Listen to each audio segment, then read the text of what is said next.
Hello বন্ধুরা, আশা করি সবাই ভালো আছেন। অনুরাগের ছোঁয়া আজকের পর্বে যা দেখবেন, দীপা হসপিটালে যায় আর সেখানে একজন পরিচিত নার্সের সাথে দেখা হয় দীপার।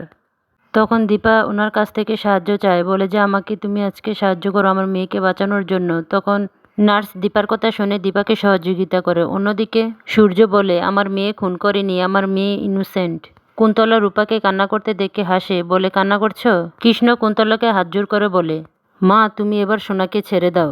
রূপা কৃষ্ণকে বলে তুমি কার কাছে কৃষ্ণ হাত জোর করছো, উনি কি একটা মানুষ? অন্যদিকে দীপা নার্সের পোশাক পরে আর তখনই সেখানে পুলিশ সিকিউরিটি ছিল। তখন দীপাকে যেতে বাধা দেয় আর তখন দীপা একজন নার্সের কার্ড দেখায় আর সেখানে দীপাকে ঢুকতে দেয়।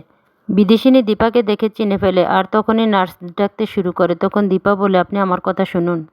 অন্যদিকে সূর্য কোর্ট থেকে বেরিয়ে যায় আর সূর্যকে সবাই খুঁজতে থাকে।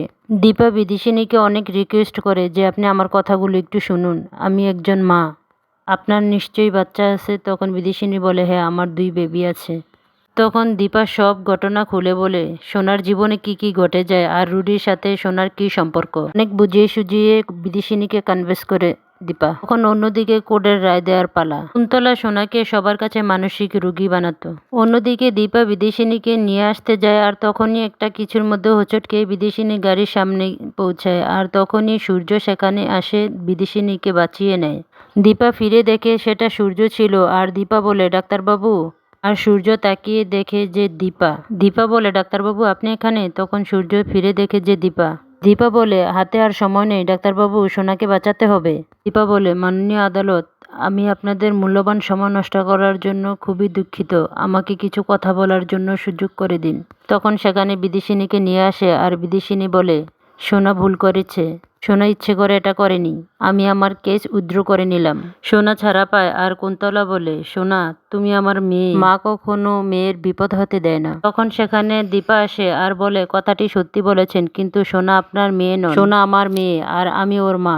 দীপা সোনার দিকে এগিয়ে যায় আর বলে সোনা তুই কুন্তলার কথা শুনবি না, কুন্তলা তোকে মানসিক রুগী বানিয়ে হসপিটালে পাঠাতো, আজ আমি সময় মতো এসে তোকে বাঁচিয়েছি। তখন সোনা বলে খালি আমি তুমি নিজেকে ছাড়া কার কথা ভাবো, তুমি নিজের নাম কামানোর জন্য এসব করেছো তাই না? দীপা বলে এসব কি বলছিস বলে সোনাকে ধরে আর সোনা ধাক্কা দিয়ে দীপা ফেলে দেয়। তখন অবিনাশ আর রূপা দীপাকে ধরে ফেলে আর সোনা বলে তুমি একদম আমার কাছে আসার চেষ্টা করবে না। আর রূপা বলে এটা তোমার মেয়ে, সে আমার যমজ বোন, ছি ভাবতে আমার ঘৃণা লাগে, তুমি কি কোনোদিনও ভালো হবে না? লাইক শেয়ার কমেন্ট করবেন আর সাবস্ক্রাইব করে পাশে থাকবেন।